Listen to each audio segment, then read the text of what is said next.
It was such an utterly perfect, such an incredibly delightful idea for murder that she almost thought she was going mad. The idea had come to her for some reason on her 58th birthday. Why hadn't it come to her when she was 30 or 40? She cannot say. Perhaps those were good years, and she sailed through them unaware of time and clocks and the gathering of frost at her temples, or the look of the lion about her eyes.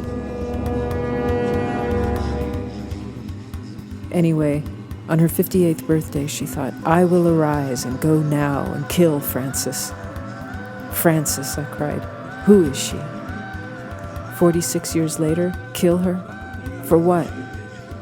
Why, she thought. For what she did to her when she was 12.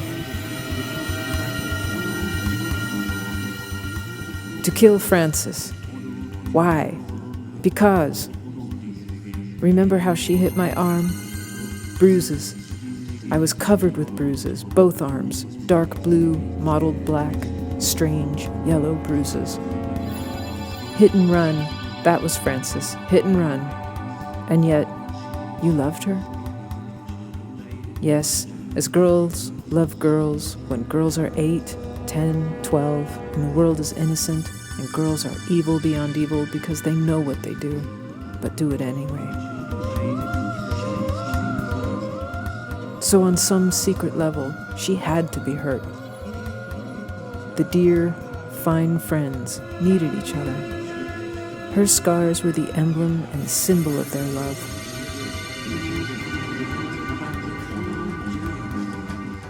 And she recalled one spring when she came to school in a new tweed knicker suit and Frances knocking her down, rolling her in snow and fresh brown mud. What else? Is that the list? No. One final thing, more terrible than all the rest.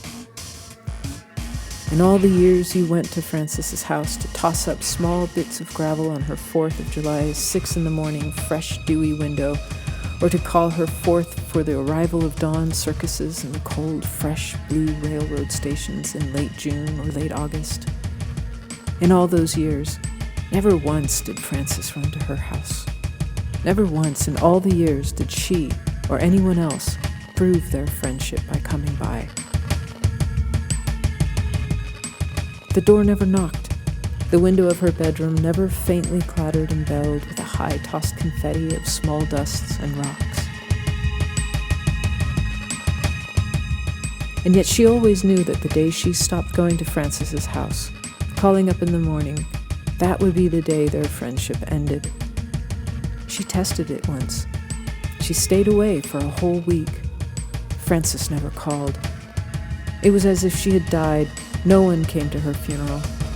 When she saw her at school, there was no surprise, no query, not even the faintest hint of curiosity to be picked off her coat. Where were you? I needed someone to beat. Where have you been? I have no one to pinch. Add all the sins up, but especially think on the last. She never came to her house, never sang up to her early morning bed or tossed a wedding rice of gravel on the clear panes to call her down to joy and summer days. And for this last thing, Frances, she thought, for this last and final thing, for that I shall kill you tomorrow night. Murder, she thought, after 46 years. Why? No one in history had ever done a crime like this. She would stay, kill, depart, a stranger among strangers. How would anyone dare to say, finding Frances's body on her doorstep, that a girl aged 12, arriving on a kind of time machine train, traveled out of hideous self-contempt, had gunned down the past? It was beyond all reason, and she was safe in her pure insanity.